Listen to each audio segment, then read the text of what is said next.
that you at last returned. Yes, Daya, thanks that I have reached Jerusalem in safety. But why do you say at last? I couldn't have come back sooner.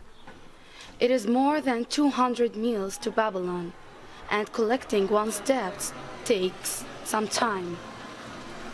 Oh Nathan, Nathan, how miserable you might have become during this little absence for your house. Well, it was on fire. I have already heard it.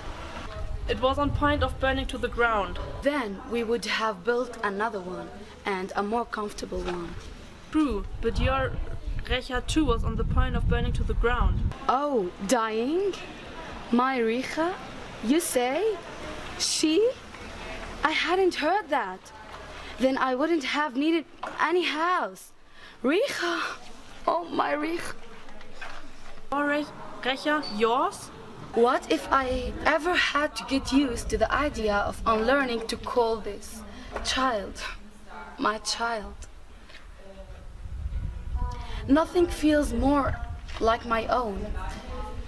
Everything else was given to me by nature and fortune. Only this treasure by goodness. How dear you make me pay for all your goodness, my conscience. Aya, let me tell you first.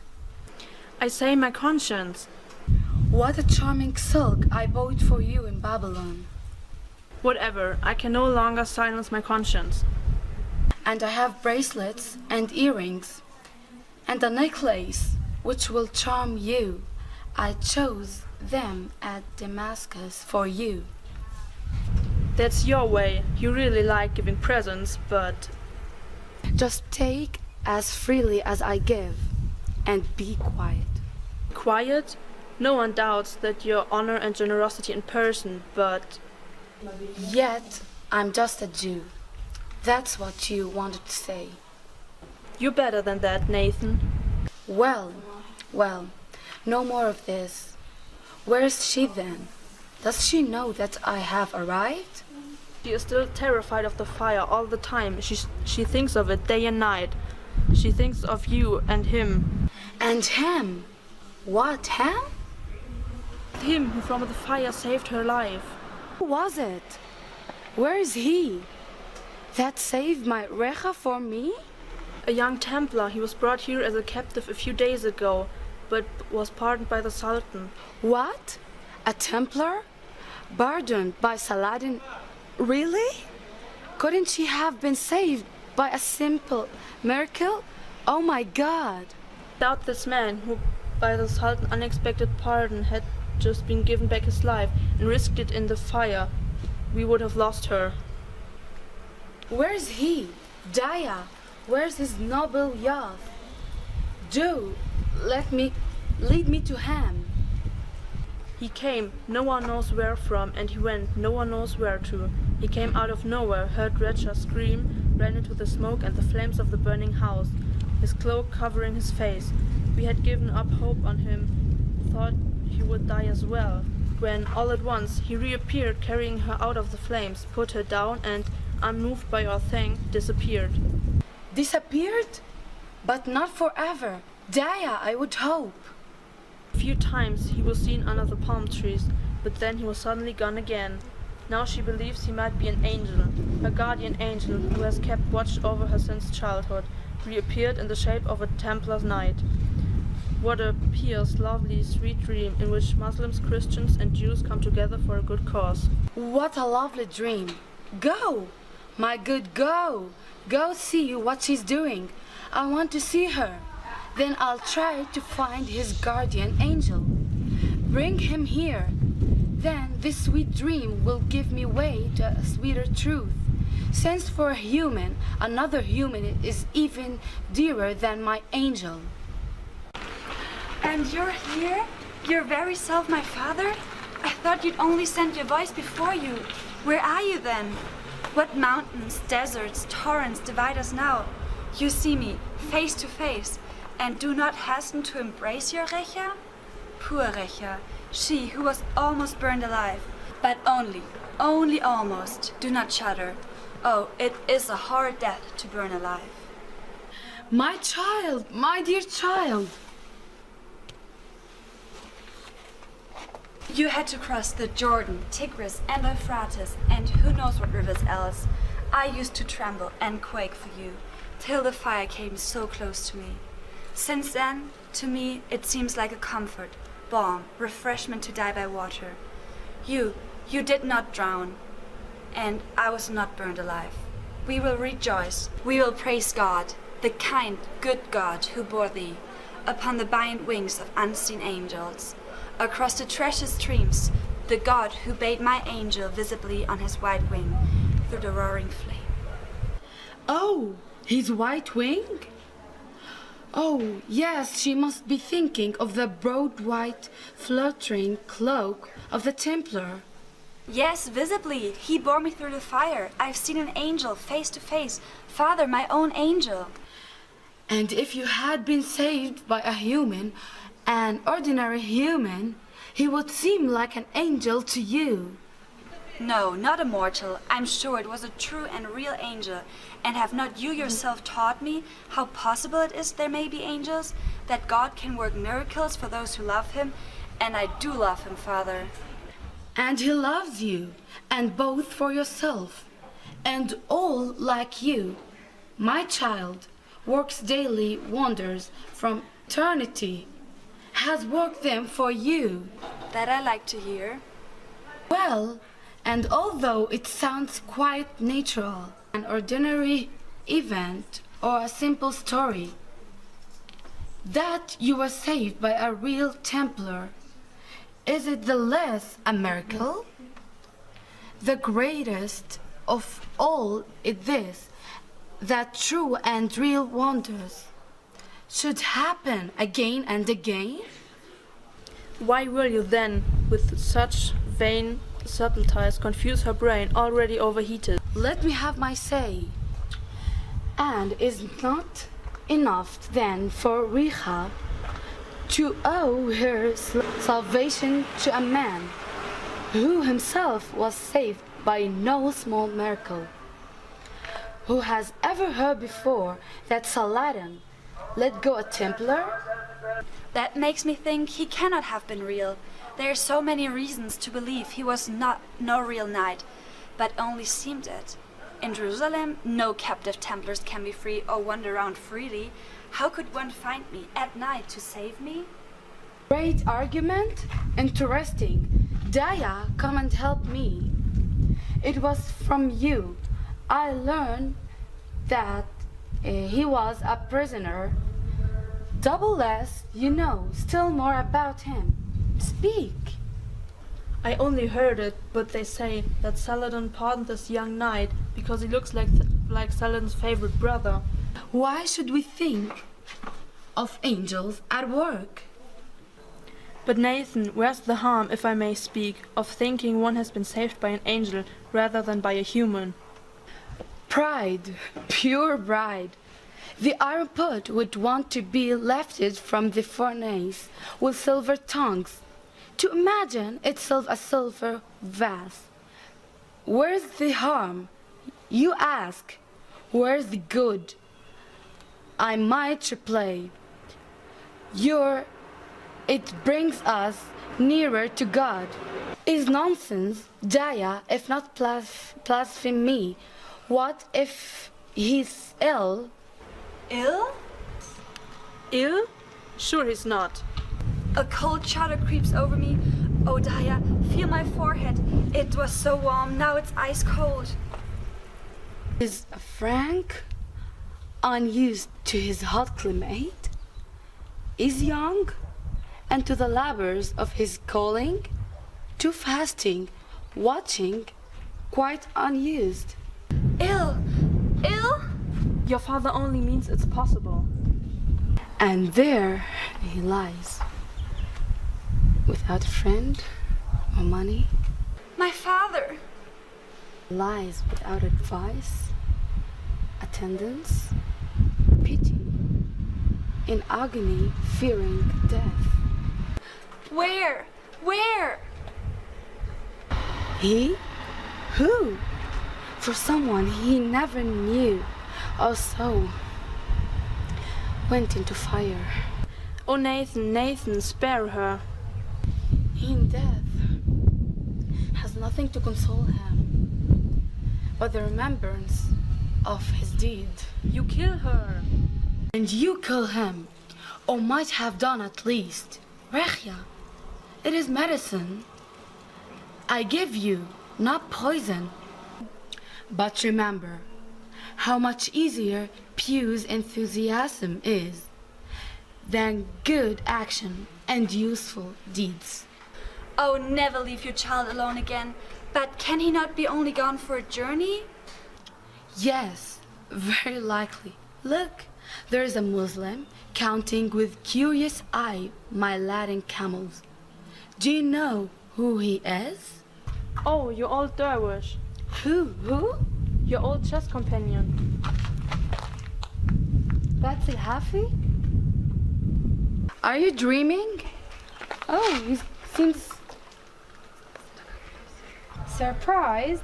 Is it you, a dervish dressed in such magnificent clothes? Why not? Can nothing then be made out of a dervish? Yes, surely, but I always thought a dervish doesn't want anything to be made of him. Maybe it's true that I'm not true dervish. The Sultan, he knows me better. I'm his treasurer. That's not small. His treasury is every day, before sunset, poorer than empty, and how, no matter how much money comes in with the flood in the morning, there is ebb, nothing left in the evening. I see.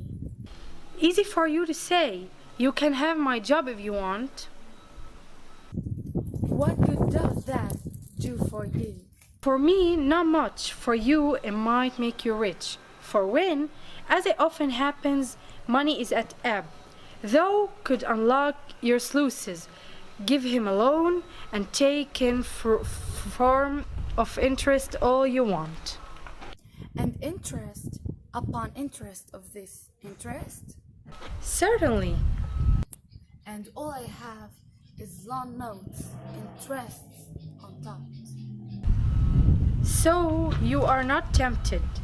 Then let's give up on our friendship, for I had such high hopes on you. Who Hafi? I had hoped you would help me to do my job by giving him credits. You shake your head. Let's understand each other. Here's a distinction to be made. You, Darwish Hafi, are my friend.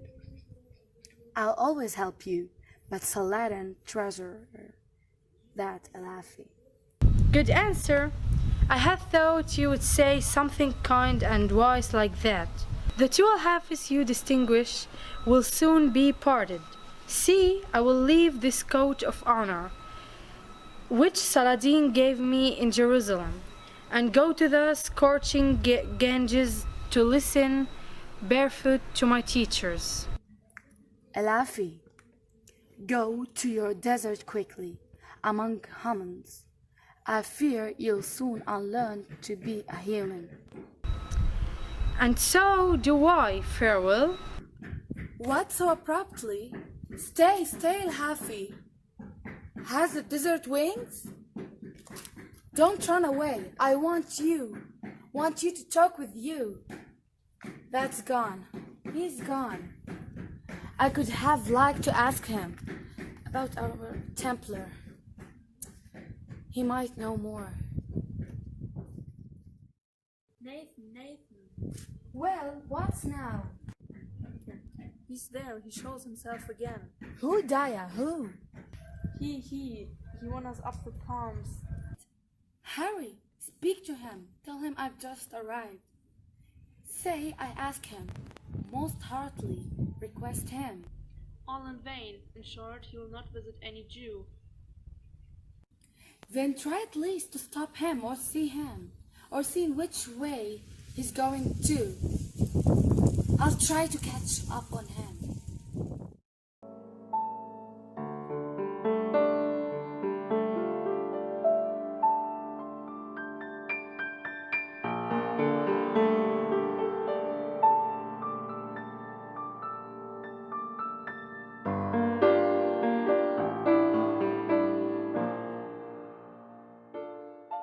good brother, if I myself had something, but by God, I've nothing I could give you. Thanks the same, and may God reward your intention thousandfold. The will and not the deed make up the giver, and I wasn't sent to follow you for alms. Sent then? Yes, from the monastery, to find out more about you. The Patriarch, I assume, sent me. The Patriarch? Doesn't he know my badge, the cross of red on the white clock? I am a Templar, taken prisoner. I was the 20th captive, but the only one pardoned by Saladin. That is all there is to know. The Patriarch would like to know why only you were pardoned. I don't know myself. I was there already, with bare neck. I kneeling upon my mantle and awaiting my death. When Saladin looked at me, came closer and made a sign, I was upraised, unbound, about to thank him, and saw his eye in tears. He didn't say anything, and neither did I. That is all I know. God preserved you for some mighty deed. Some mighty deed? To save out of the fire a Jewish girl? Soon the Patriarch may have a more important task for you. Do you think, brother? Do you know what it might be? Tell me. The shortest way will be to tell you plainly why are the Patriarch's wishes. And they are? To send a letter by your hand. By me? I am no messenger. So it should seem, must seem. This letter, says the Patriarch, is very important to all Christians, and to bring it to its destination safely, says the Patriarch, will be rewarded by God with a peculiar crown in heaven. And one of this crown, the Patriarch says, no one is worthier than you. Than me? For none so able and so fit to earn this crown, the Patriarch says, is you. As I am?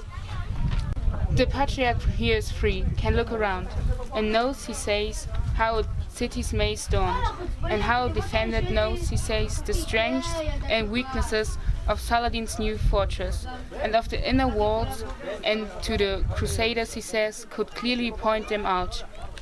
And can I know the content of this letter? Well, I'm not completely sure. It is to King Philip. Well, and your Patriarch? Knows with great precision, and from sure hands, how, when and with what force, and in which quarter Saladin, in case the war breaks out afresh, will take the field. He knows that? Yes, and I will tell King Philip. So, this is a Patriarch indeed. He wants no common messenger, he wants a spy. Go tell your Patriarch, brother, I am not the right man. I thought as much. No hard feelings. Here comes the best. The Patriarch has made out the very fortress, its name and strength, and location in Lebanon, where the mighty sons are now hidden, with which the prudent father of the Sultan provides the cost of war and pays the army. He knows that Saladin from time to time goes to the fortress through by ways with only very few attendants. Well... How easy would it be to take him in these expeditions and make an end of all? You shudder, sir. True Maronites who fear the Lord have offered to share the danger of the enterprise under a proper leader. And the Patriarch had cast his eye on me for this brave office? On me? On me?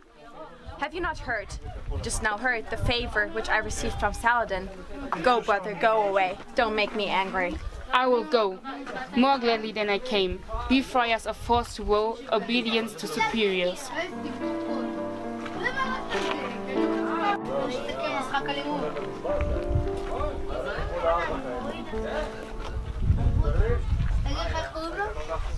Who is it? Thank God, I see you, noble knight, once more. Where have you been hiding all the time? I hope you weren't ill.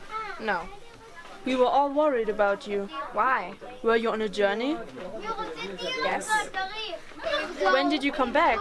Yesterday. Our wretched father, too, has just returned, and now my wretched hope at last. For what? For what she often has requested of you. Her father pressingly invites your visit. He has just arrived from Babylon with 20 highly laden camels, bringing precious stones and things he has collected. From Syria, Persia, India, even China. I don't want to buy anything. People honors him as if he were a prince, and yet to hear him called the wise Nathan by them, not the rich, has often made me wonder. To his people rich and wise are perhaps of equal importance. But above all, he should be called the good. You can't imagine how much goodness dwells in him. Since he has been told that you saved his Redshaw, there is nothing that he would not give to you. Oh? Do see him, try him. Quickly an emotion passes. And do you think that I would have lied with him for so long if he wasn't so kind? That I don't feel my value as a Christian? My parents would never have thought I would end up in Palestine following my husband only to bring up a Jewish girl. My husband was a noble page in Emperor Frederick's army. And by birth Swiss, who obtained the gracious honor of drowning in one river with his master. Woman, how often have you told me this? You're getting on my nerves. Listen, from now on I will not see, not hear you, nor will we be reminded of a deed, over and over, which I did unthinkingly. Remember, should a similar accident occur again, it will be your fault if I proceed more cruelly. Ask a few questions and let burn what is burning. Heaven forbid! From this day on, good woman, do me at least the favor of not knowing me. I beg it to you, and I keep the father out of my hair. A Jew's a Jew, and I am a crude German. The image of this girl is quite erased out of my soul, if it was never there. But yours remains with her. So what? What good can come from that? Who knows? People are not always what they seem to be. They're seldom better than they seem to be. Wait, where are you going? Please, don't put me off these palm trees. I used to love walking here.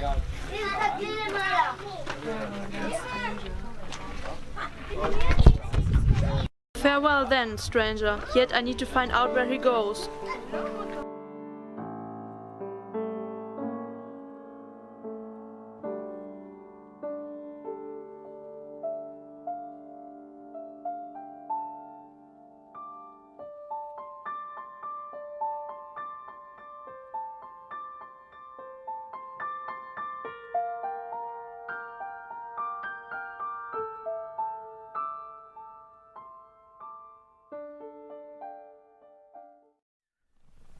Oh. Why are you so distracted, brother? You play really bad today. That bad? I thought I played well. Yes, but you play well for me. Don't you see the knight is exposed? It's not so easy to escape unhurt from my dilemma. No. Indeed, I did not think you've become tired of your queen. My queen? Well, well, today you make winning easy for me. 1,000 dinars will soon be mine. Let's forget the game before us. You are the winner, and I'll have your pace. Let him be called. Oh, Saladin, when will we play regularly again? You think of the campaign. Well, let it come. It was not I who first drew the sword. I would have willingly prolonged the truce, and willingly have night a closer bond, a lasting one, have given to my Seta, a husband worthy of her, Richard's brother. You love to talk of Richard. Richard's sister might then have been given to our Melech. Oh, what a house that would have formed, the first, the best of earth, the happiest. A pretty dream, it makes me smile. You do not know the Christians. You will not know them. It is the people's pride, not to be human, but to be Christians. Even the humane thoughts their founder felt and taught and left, they value not because it is humane, lovely, and good for man. They only prize it because it was Christ who taught it, Christ who did it. They ruined my plans not as Christians, but as Templars. They alone prevent it. What else should trouble you if this does not? What? This damned money. Oh, Al-Hafi, welcome. I suppose the gold from Egypt has arrived. Have you got news of it? Me? No. I thought it would be here. Pay 1,000 dinars to Seta. Oh, pay and not receive? That's something less than nothing. To Sita, and again to Sita, and once more for loss at chess? Is this your game?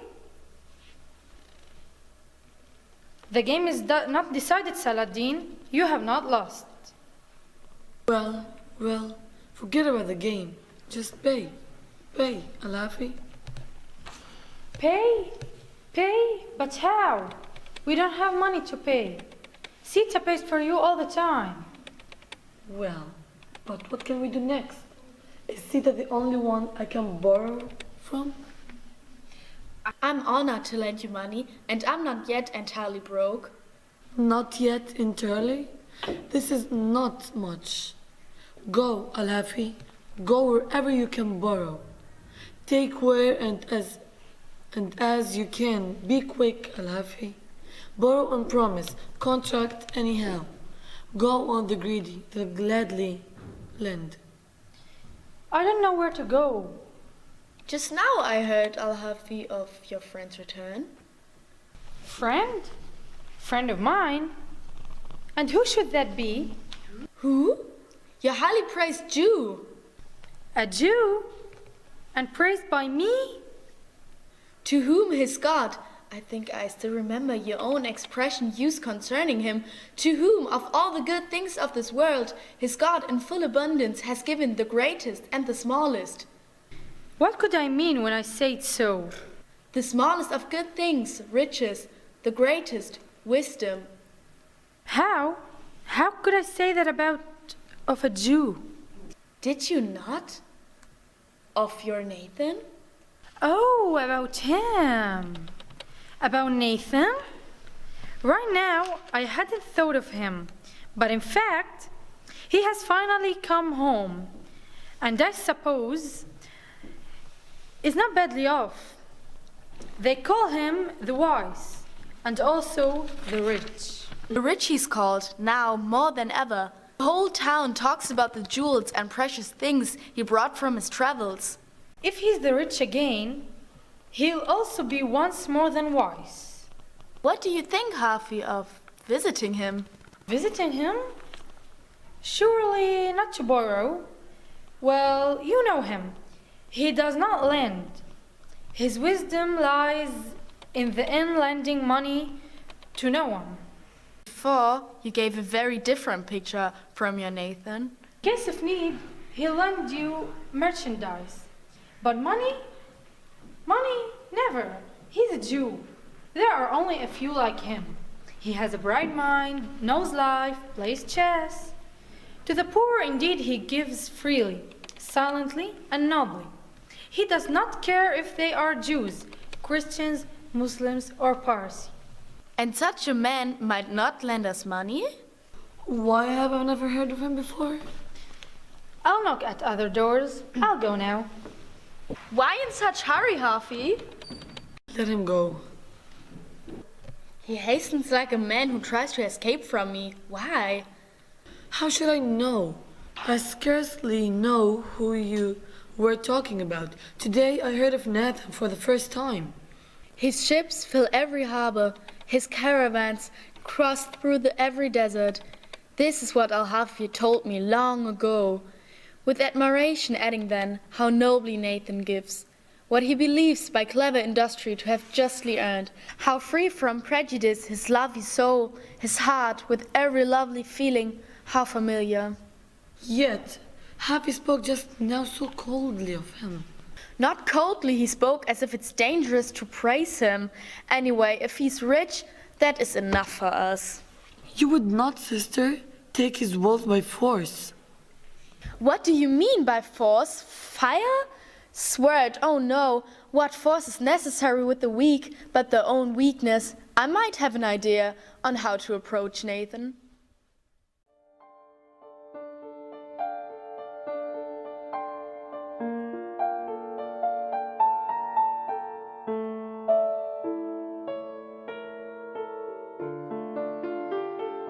It took you a long time to find him, my dearest father. My child, don't worry. Would you want your daughter to be cool and unconcerned as to who it was that saved her life? I wouldn't wish you different from what you are.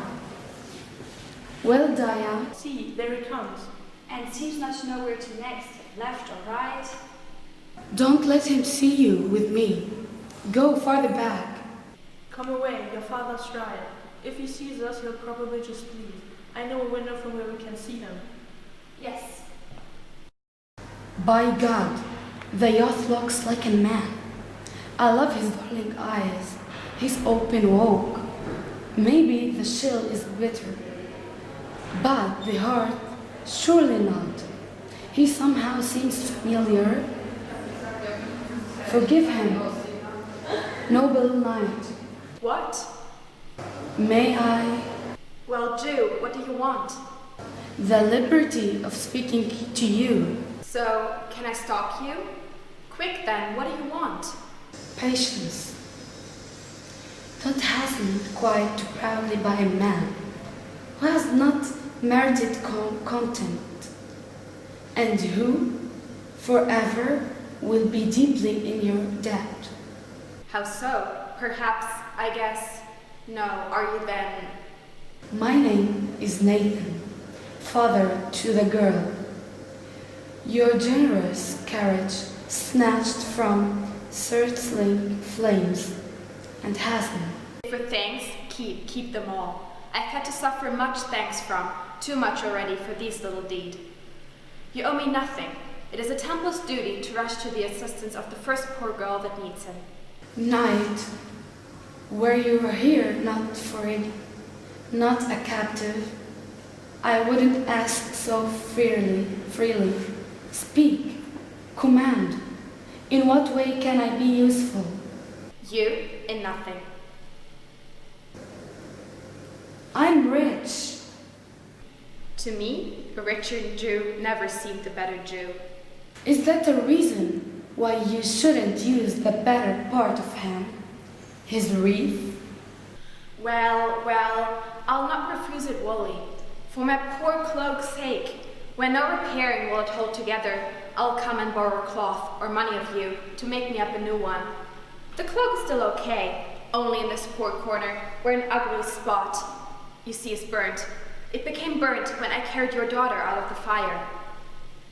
It is unusual that such an ugly spot shows better testimony to the man than his own mouth. This spot. Oh, I could kiss it. Your pardon? What? A tear fell on the spot. Don't worry. Would you send this clock to my daughter? Why?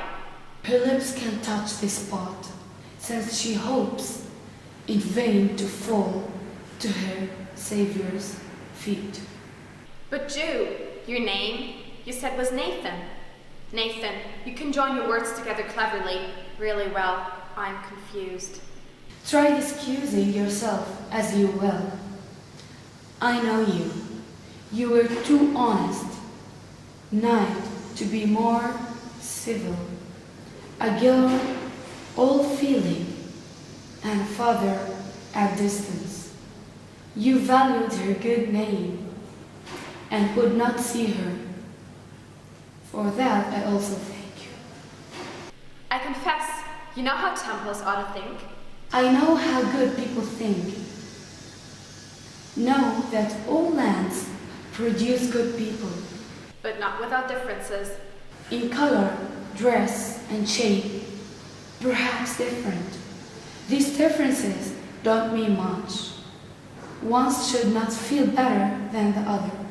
Well said, and yet, I trust you know the people that first began to call themselves the chosen people, a pride which is passed on to Muslims and Christians, as were it's God alone the true one. You're surprised that I, being a Christian and a Templar, talk like that. When then here, that now has the pious rage to own the better God, and to force this God on the whole world as the best of all, shown itself more in a blacker form. Forget what I said and let me go. Oh, indeed you don't know how closer I shall sling to you from now on. We will be friends, despite my nation, as much as you want. We didn't choose a nation for ourselves. Are we our people? What's a people then? We're Jewish and Christians, more Christians and Jewish than human. In you I have found someone to whom it is enough to be human. Yes, you have, Nathan. By God, you have. Your hand. I'm ashamed to have mistaken you at first. We will be friends. We are already, and my Rechia, she will be glad as soon as you get to know her. Nathan, Nathan, the Sultan sends. The Sultan wants to see you in a hurry. Heavens, the Sultan. Saladin wants me. He's probably curious to see what wars I've brought with me from Persia. Tell him we haven't yet unpacked. No, he does not want to look at anything. He wants to speak to you in person, and orders you to come as soon as possible. We'll go. Return to the house. Don't be angry, but we were so excited to see what the Sultan could want. And you have never met him? Whom? Saladin? Not yet. I've never avoided, nor tried to see him, and the general opinion speaks too well of him for me not to wish. Wait, now it is different, for he has saved your life. Yes, that is true. The life he gave me saved your daughter. In doing so, I owe him even more. In saving you, he saved Rechia too. I'll try to grant him every wish. I'll hurry and maybe I can talk to him about you. Excuse me, Knight. I am in haste. When will you come to my palace? Soon as I may. That's it. Whenever it suits you. Today then. And your name? My name is Conrad of Staufen. Conrad of Staufen. Staufen. Why does that sound familiar? There are people of that name, no doubt. Yes, many of that name were here, brewed here. My mother's brother, my uncle even. I should say my father. But why do you look at me that way? Nothing. How can I tire of looking at you? I am off now. The searching eye often finds more than it desires to see. I feared Nathan. Goodbye for now.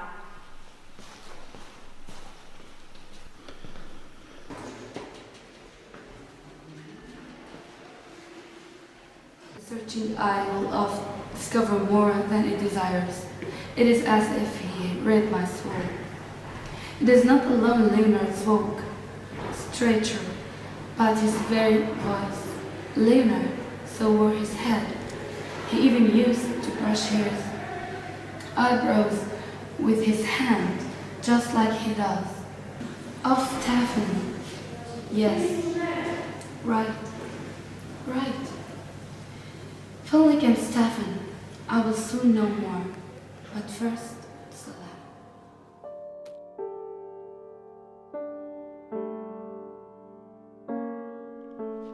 Daya, what did my father really say? I might expect him here any moment? That meant, now did it not? He would come soon. And yet, how much time has already passed? If the Sultan hadn't sent this message to him, he would have brought it with him. And when he comes this moment, and when the warmest of my wishes will be fulfilled, what then, what then? What then? Why, then I hope the warmest of my wishes will come true. I wish to see you placed in Europe one day, in hands well worthy of you. Oh, you're wrong. The very thing that makes you have this wish prevents it from being mine. Your home country draws you, and my wish keeps me back. Should an image, a fond remembrance of your home, your family, which years and distance have not yet changed, be mightier over your soul than what I here see, feel, and hold of mine? Struggle as much as you want. The ways of heaven are the ways of heaven. Is he your savior, by whose arm his God for whom he fights intends to lead you into the land you were born for? Daya, what are you talking about? My dearest Daya, indeed, you have some strange ideas. His God for whom he fights? What's a God belonging to a man needing someone to fight his battles? If Nathan had heard you, there's someone at the door. It was him. Stay, be quiet. Ah, my savior, it's him. To avoid this, I waited with my call so long. Yes, at the feet of this proud man, I will say thanks to God alone. This man doesn't want anything. No more than the bucket that was busy in putting the fire out. What room is there for thanks? Templars must behave like this. It's their job, like well-trained dogs. Oh, Daya, why did you tell her every word that left my tongue? I doubt that these hard words tonight have harmed you. She is the best of all beings. How my soul is torn.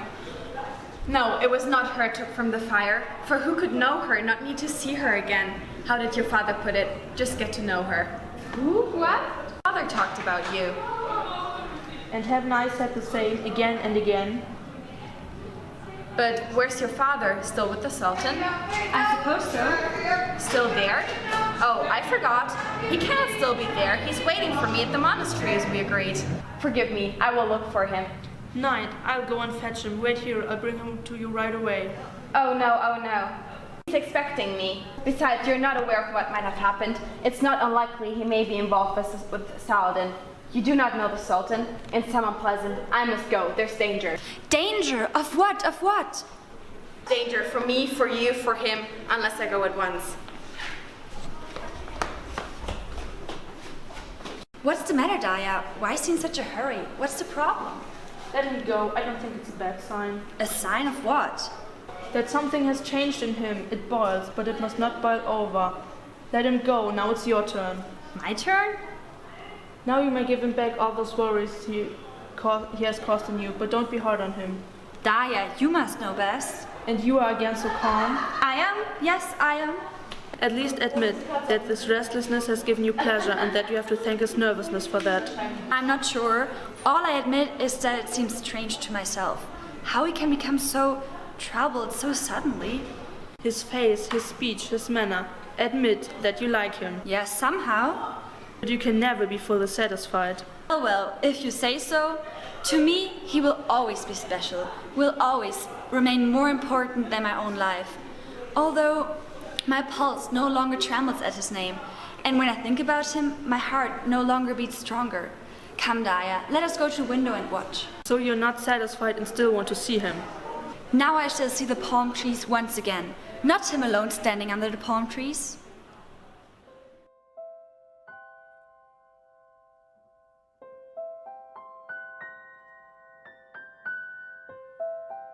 Here introduce the Jew. Whenever he comes, he's in no great hustle. You behave as if an attack was coming. With weapons that I have not learned to fight with, and this for what? To fish for money? Money for money, from a Jew. Don't worry, the trap concerns the thrifty, fearful, cautious Jew, and not the good wise man. What is your problem then? That I have to act badly, that the bad think badly of me. Go away, he's coming.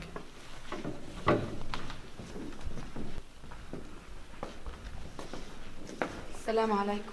Alaikum salam.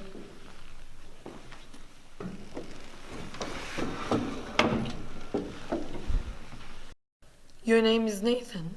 Yes. Nathan the Wise? No. If you don't call yourself that, the people do so. Maybe the people.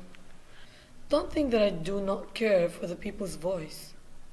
I have long been wishing much to meet the man who is called the Wise, but enough of that. Let us move on to the purpose of your visit. But Jew, sincere and open. I will serve you. Serve me?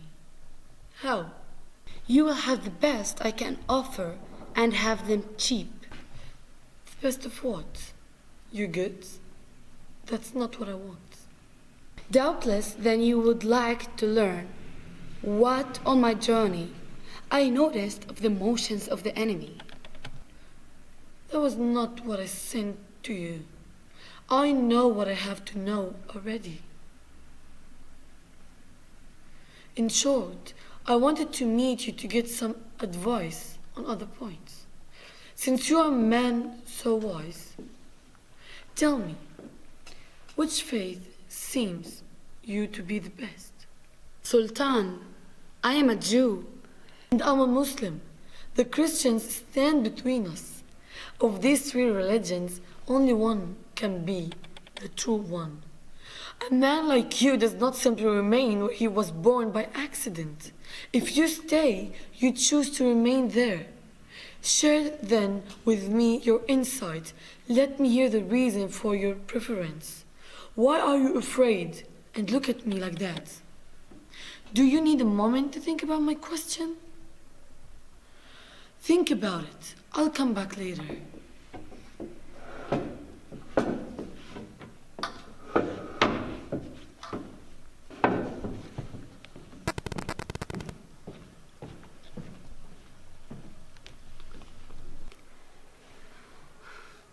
Strange. How is this? What does the Sultan want of me? I came prepared with cash. He asks for truth. I must be careful.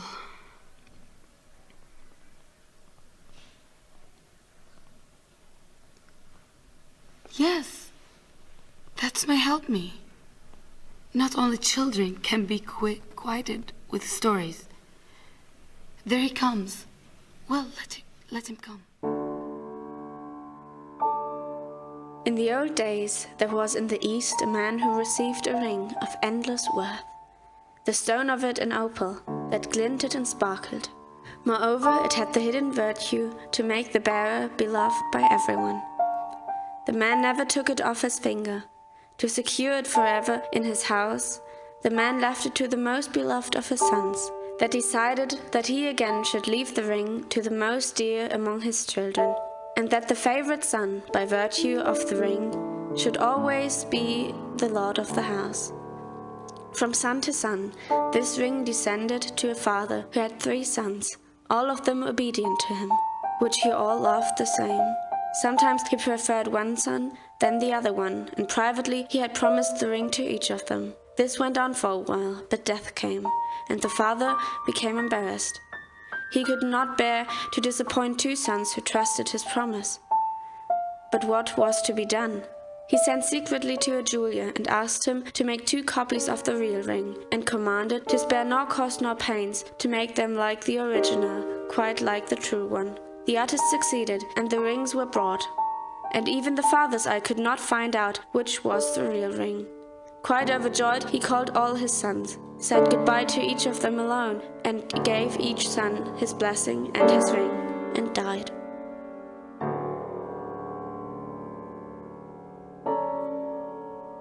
After the father's death, each with his ring appears and claims to be the lord of the house. Questions, complaints, all to no end. For the true ring can no more be found than now can the true faith.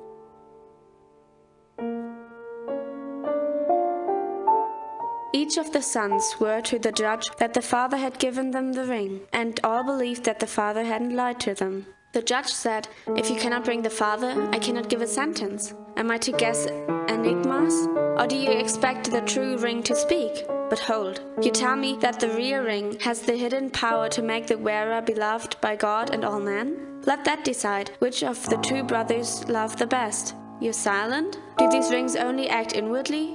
Does each love only himself? Then you're all deceived, and none of the rings is true. The real ring may be gone."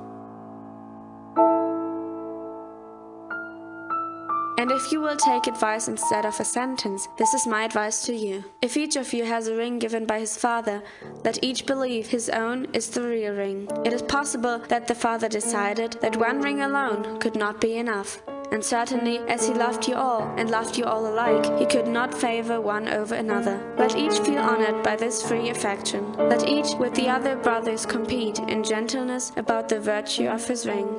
And if the virtues of the ring continue to show themselves among your children's children, after 1,000 years there will be another judge, a greater one than me. He will decide.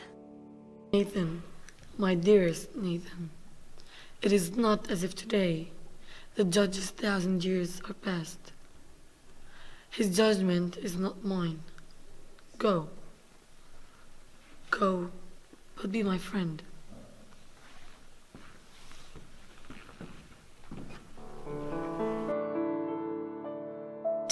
only once, to see her and to live separate from her is quite unthinkable, is death. Is this love? The Christian loves the Jewess. How unusual. Here in this holy land, I have already given up on some prejudices. Patience, patience. Is this then the first time I love? And was what I knew before not love? And is this love alone that now I feel? Sir Knight, Sir Knight. Who calls? Oh, Daya, you.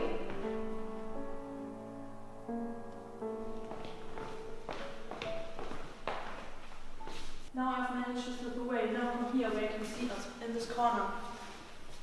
Why so mysterious? What's the matter, Daya? Yes, it is a secret that has brought me to you. A twofold secret. One only I know, the other only you. Let's exchange secrets. With pleasure, when I'm able to discover what you call me. Begin. For my secret does not help you unless I have yours first. Come, come, in one word. Tell me plainly that you love her. Love her to madness, and I'll tell you what. To madness. Oh, you're very sure. Admit the love, and I'll give up the madness. Because that must be understood, of course. A Templar loving a Jew. Seems absurd, but often there's more in a thing than we see at first. The Savior drew his children unto him across the tangled chaos of human life. My dear Daya, consider what you asked of me as true. That I do love her, that I can't imagine how I should live without her. Indeed, then, knight, swear to me you will call her yours. And how can I? Can I swear to do what is not in my power? Will her father not be against it? Her father, he shall be persuaded. What if I inform you that I have tried to talk to Nathan? He refused you? He answered in such a way that I was hurt. Well, then I'll not wait any longer. Recha is not Jewish, she is a Christian. She is a Christian child, born to Christian parents and baptized. And Nathan? Is not her father. And has only brought her up as his daughter, educated the Christian child Jewess. Certainly. And she doesn't know about her birth?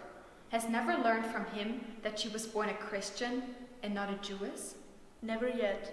And he not only let the child grow up without knowing, but he still has not told her? Yes, more is the pity. How can Nathan, the wise, good Nathan, do that? Daya, yes, indeed, you have told me an important secret that may have consequences. It confuses me. I cannot tell you what I will do at present. Therefore, leave me. Give me time. He may come and surprise us. Let Nathan not see that you dislike him. That may remove your scruples about Recha. But then, if you take her back with you to Europe, do not leave me behind. That will soon decide. Go.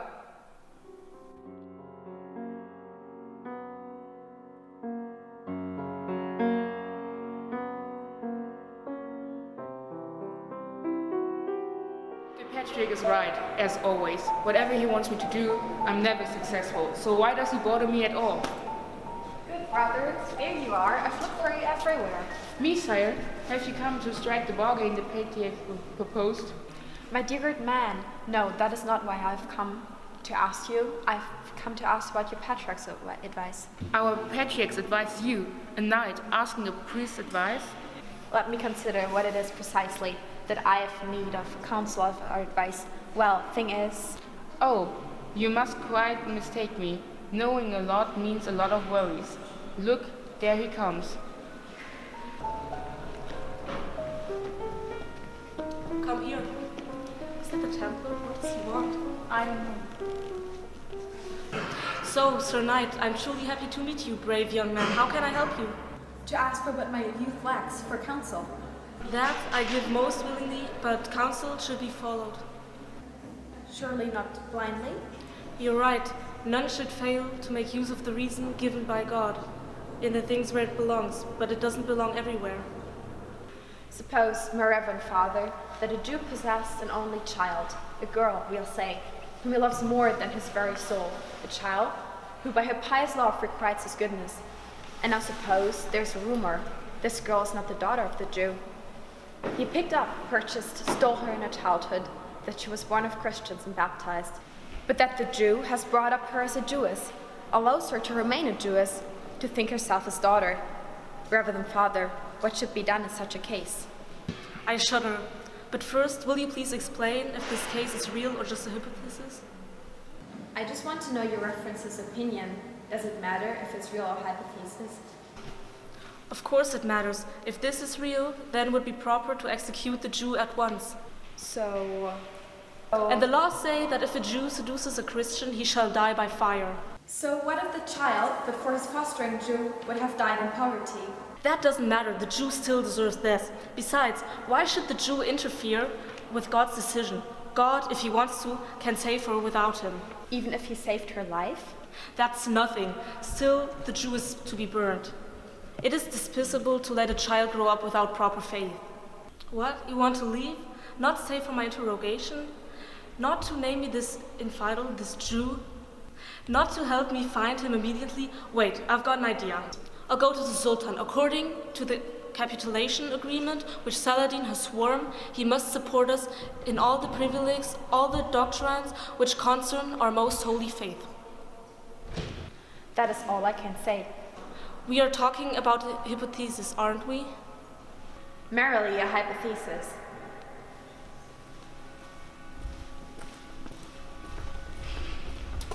I need to find more about that. Another job for Brother Bonafidus. Come here, my son.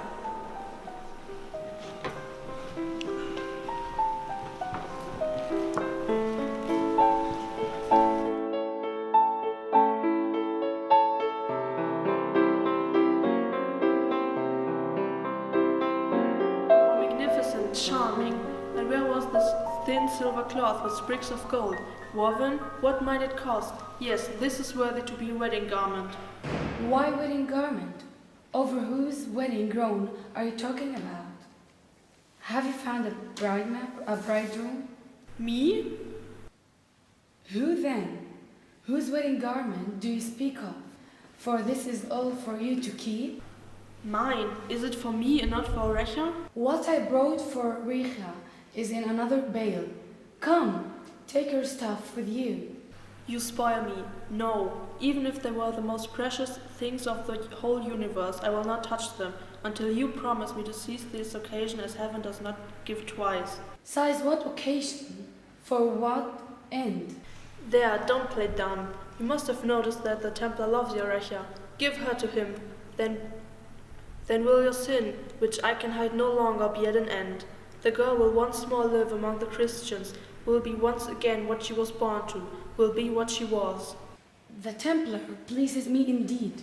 I'd rather have him than anyone else for Recha. But be patient for a few days, no more. I didn't know that about Nathan, God bless him. He didn't even remember that I gave him this little child Recha 18 years ago. She was only a few weeks old and the daughter of my old master Leonard of Vilnec, a Christian who died at Ascalon. He was one of Nathan's friends, so he wanted me to bring his daughter to him. I really had no idea what Nathan went through when I gave him Recha, but then he told me. It was at Darun. You met me with the child, but you will not have known that a few days before, the Christians murdered every Jew in Gath, women and children. Among them were my wife with her 7 hopeful sons. They had fled to my brother's house, where they were burned alive.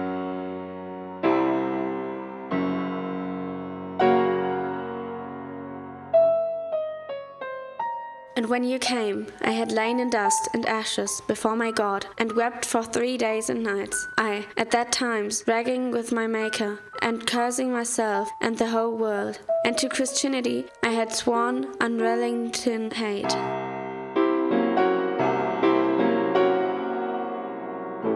But slowly reason returned. She spoke with gentle voice. And yet God is, and this was his decision. Now rise.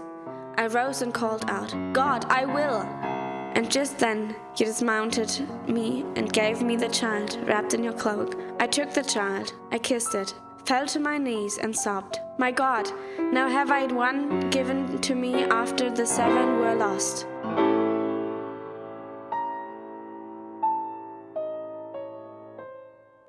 Templar, trust the Patriarch and tell him about the Jew who raises a Christian girl. I cannot betray my friend like that. I will go and find the book Lord Vilnec gave to me before he died. In this book he has noted down both sides of his family tree. I hope we will find someone who can protect Nathan from the patriarch.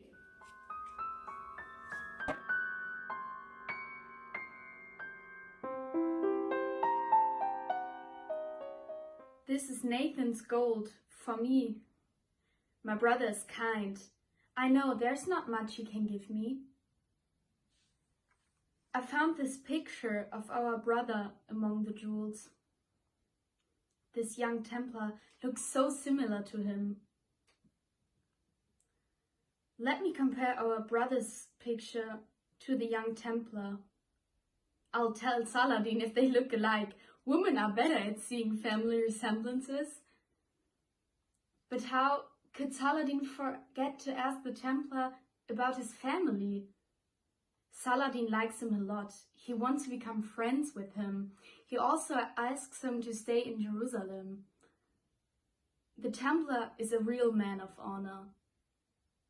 We're glad the Templar stayed in contact with Nathan, because he saved and fell in love with his daughter Resha. But the Templar does not know enough about his family roots, so Nathan does not allow him to marry his daughter. If Resha was born a Christian, they could marry. Nathan should not forbid this marriage to keep his daughter Jewish. He's not a real father. Let's see what happens next to Nathan and Resha. Nathan might be in danger since the Templar told the patriarch about a Jew bringing up a Christian as his child. It might be the best to have Resha come here to stay with us safely. And if they decide to get married, Nathan have to deal with that.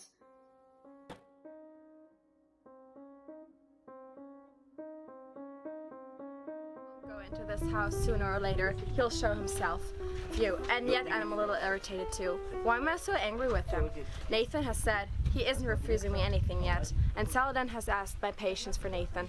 Do I deserve Saladin's mockery? Is this bad enough that Saladin should think so? How little, how despicable must I then have appeared to him, all for a girl. At least he's coming. Engaged in earnest conversation, and with whom? My friar in Nathan's house, so he knows all. Perhaps Nathan has been betrayed to the patriarch. What have I done? What can I do now? I'll hide and wait for the friar to leave.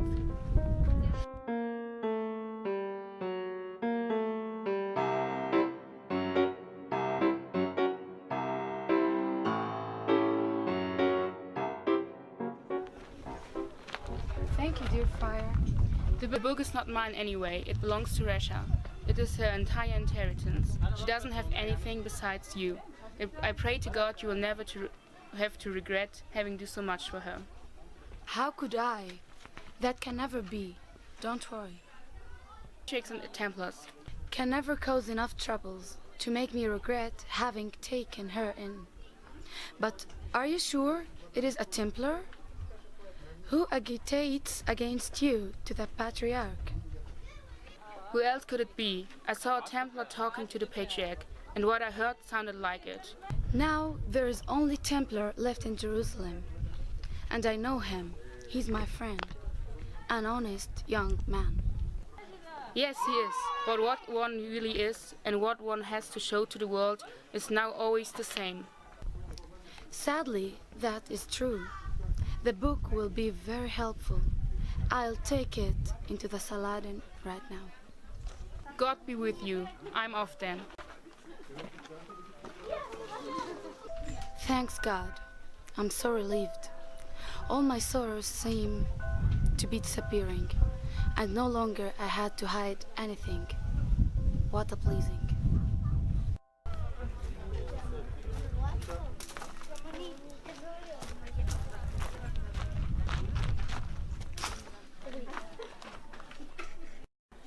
May I ask Nathan, who just left? So, you know him? Wasn't that good-hearted friar the one the patriarch likes to use for spying on others? Probably yes. He has to work with the patriarch. But I trust him. He won't do the patriarch's dirty work for him. This seems to be true. Did he say anything about me? About you? No, he didn't mention your name. But then he did speak about the Templar. What? Accused you? No, I didn't do that. Nathan, listen to me. You know I don't spread lies about you. But listen, Nathan, I am the Templar the friar told you about. I was furious because you wouldn't let me marry your daughter, Recha. And then Daya came to me and told me your secret, and I thought you didn't want me as your son-in-law because I'm a Christian. I talked in general about your case without giving names. What might be if a Jew brings up a Christian orphan. Listen, I thought you would have to accept me as your son-in-law. The thing is, I can't give you to her as a wife because she's not my daughter. Luckily, a brother has been found. Well, have to ask him. With luck, we will meet him at the Sultan's palace.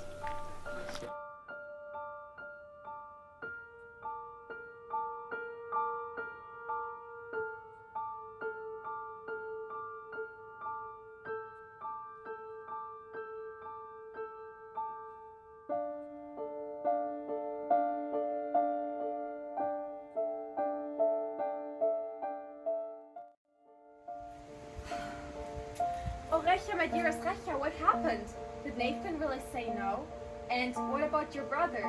Has he found him yet? And has he arrived? And will he allow us to get married? Oh, Conrad, yes, my mysterious brother has arrived. In this very moment. My brother, it's you. What did you just say? I am your brother?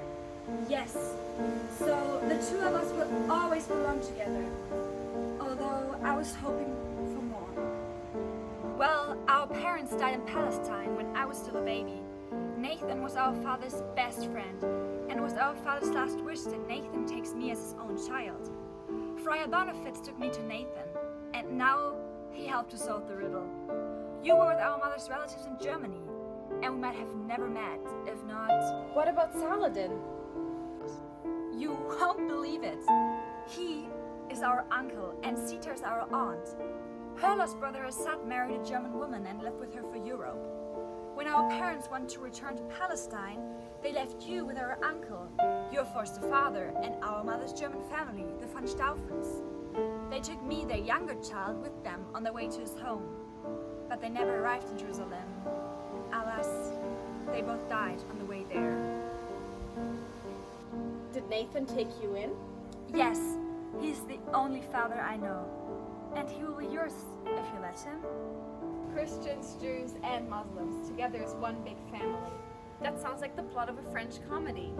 Oh yes, Lessing, our author, a big philosopher of the Enlightenment, had great ideas and ideals. Respect, tolerance, impartiality. He dreamt of a world where it didn't matter where you come from, who you believe in, what you look like, or who you want to be. You see, he was a big dreamer. But isn't that a beautiful dream? All mankind belonging to one big family. Imagine, your greatest enemy could be your relative. How peaceful would the world be if everybody dreamt that dream?